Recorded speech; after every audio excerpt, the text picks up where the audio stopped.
Thank you so much, Graham, for the introduction. So the talk that I'm about to do is quite a bit of a rant that I think Mariama and Marius are very familiar with, because I have sort of done that to them many times. And I'm so happy that now this platform has been created that I can now rant to you all properly. So this is fun. It's something that's been brewing in my head for the past few years now, and I'm so glad that I could sort of finally say this in a well-formed manner, I hope. So we'll see how it goes. I have to say, though, I'm by no means an expert, and a lot of the things that I'm going to say today are observations. They're based on things that I've read and sort of thoughts that I have collected along the way. I actually used to be a student here at Oxford Brookes University. I did my master's in social work, and then I got involved with some research and then became part of the teaching team. And so the thoughts that I have been through my journey as a student, as well as being part of the academic team as well. So I've seen lots of conversations coming up around why is my curriculum white? That was a talk that happened, I think, since 2014 or a bit earlier. I can remember lots of universities starting to question this, lots of students starting to question this. There's campaigns and movements around Roads Must Fall, which we're familiar with in Oxford, and this movement towards decolonising the curriculum. There's also issues around the attainment gap, which later got labelled as the awarding gap, and rightly so, because the problem is existing within the institution and not on the fact that students are lacking in any way. And I think the problem that I have found is that the response to many of these things from many of the higher education institutions has been a move towards implementing things like unconscious bias training, and a lot of talk around diversity. And I think basically through this talk, I will talk about why these things are quite problematic, and why I find them quite problematic. So if I start with diversity first, for me, it's like the kind of best example I think I can come up with is Priti Patel, who is in the government at the moment, and it is very much part of Boris Johnson trying to diversify the cabinet. You know, she's both a woman and has South Asian heritage. So, you know, we're ticking both of the boxes. But Priti Patel is also currently planning on creating a new immigration detention center at the moment, which will be specifically for women. And we know from what we know about immigration detention centers already that, especially ones that are for women, that they primarily affect poorer women of color. So I guess I want to question what that diversity has really done by putting Priti Patel up there within the government.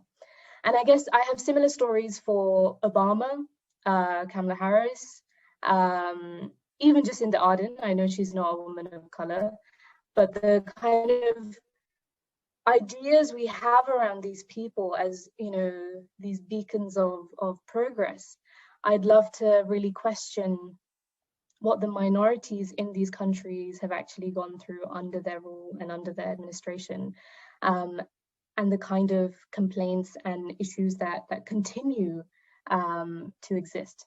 So really, I think what we're doing is changing the face of the violence that continues. And I think by changing the face, we feel like the violence stops, but it doesn't in any way.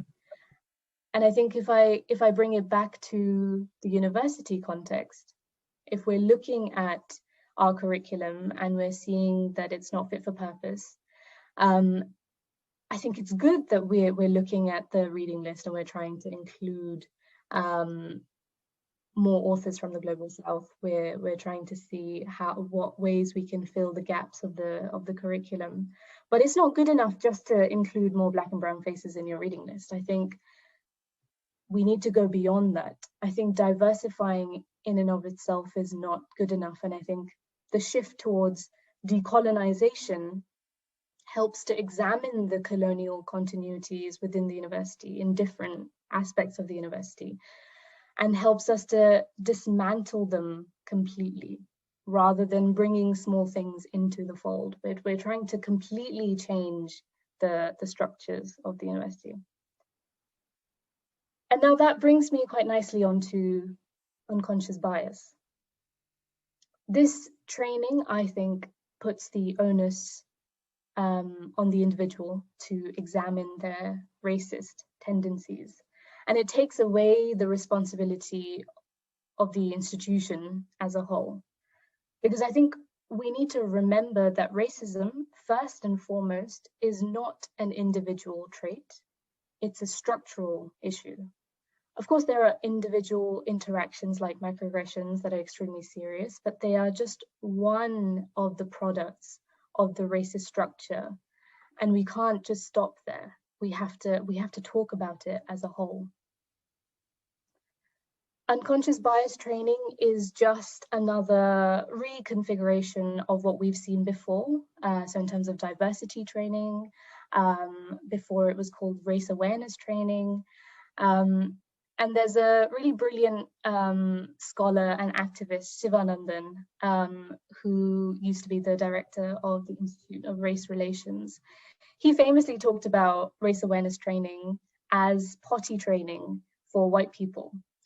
And he basically said that it was a way to civilize the interactions that white people have with people of color. So, it might stop people from asking the "where are you from" question, which is great.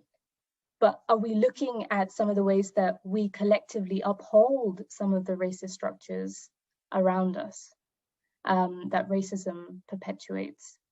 An example of this, which is quite current, I think, is looking at how after the Meghan Markle interview, people started to say that, we really need to pinpoint who it was within the royal family who might have said some of these racist comments. And my answer to that is actually that doesn't help, because the monarchy in and of itself as a whole is problematic. And continues the legacies of empire and colonization and slavery.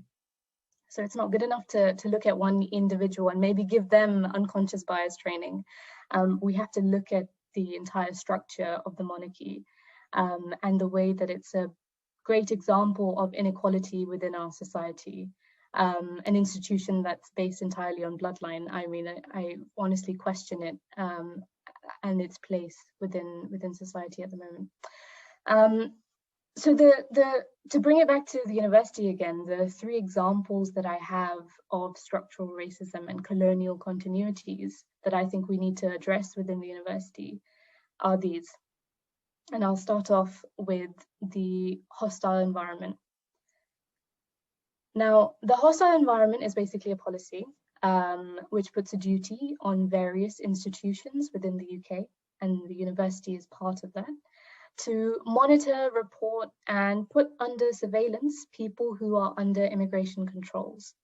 So universities are complicit in their work with the Home Office, which puts international students under surveillance, as well as subject them to detention and deportation. So I have examples of working with students that have been detained because their visa ran out and the university reported them and they ended up being deported and their education was put on hold. So not only do international students have to pay more, which cuts off access to poorer international students who can't access the education, it also means that surviving in the UK financially is extremely challenging, because not only they don't have access to public funds in the UK, and there's a limit on how much they can work in the UK depending on their visa. And there was a there was a news article and a video that was put up by Channel 4 that looked at these massive queues of international students during COVID who were queuing up to get food from the food bank because they didn't have access to support within the UK based on the limits that they have on their visa and their immigration status. So I'd like us to look at the role we play as a university in upholding that. The second thing I want to talk about is the university and how it administers the prevent policy. Again, it's another form of surveillance where students and staff are monitored for signs of extremism. And what we deem as extremism is often particularly drawing on ordinary Muslims as suspicious. And there's lots of research that backs this. And if people are interested, I think I would recommend that you read Arun Kundnani, who talks a lot about Islamophobia and Prevent. And he says the Prevent has given Islamophobia the stamp of official legitimacy. And as a university, we're also part of upholding this. And the third thing that I'd like to end on is basically the outsourcing that universities do to private companies. And I'm sure I could do a whole separate talk on the increasing privatization of UK universities as a problem in itself. But I want us to look at Brooks for a second. Because who are we outsourcing to? What are these companies? One of the companies that Brooks has outsourced its security services to is called Mighty. And not only is there research that shows that Mighty has a really poor record of its treatment of workers, but Mighty has also been given contracts by the government to run one of the biggest immigration detention centres in Europe, which is in Heathrow in London. The amount of human rights violations in relation to the conditions of detention centres is absolutely awful, and there's lots of research and really interesting documentaries also that highlight some of the ways that these companies make profit out of the misery and trauma that people face in immigration detention centres. And I can say a bit more about this if people are interested later on. But I think it's really important for us to re-examine our relationships with some of these companies that we are giving money to offer these services, and what kind of a role they play in the wider society. So I don't by any means have all the answers to some of the things that I've raised, but I would like us to examine some of these structural issues that we are part of. I think too often we focus on our classrooms and we look at the curriculum and we look at the ways in which we can change this, and that's really important. But I think we need to look at the university as a whole and look at the different ways in which we continue to reproduce the racism that exists within society and the kind of impact it has on people who are part of these structures. And I think this part often gets missed out and we don't talk about it enough. And that's why I wanted to bring it into the conversation today. And I guess part of this conversation can be about some of the things that you guys might have picked up. Is there something that you have also thought about? Are these questions that you have examined in maybe other institutions?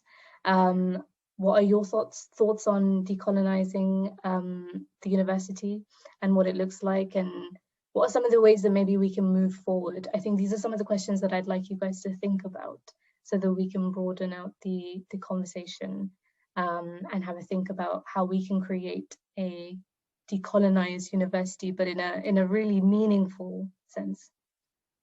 And I will stop right there. Thank you. Thank you so much, Nabila, for thought-provoking introduction to discussion that is quite vital. And I think what you have highlighted are elements of the discussion around universities and decolonization of the curriculum that tend not to be discussed because it appears to be outside of the framework of academic practices and policies.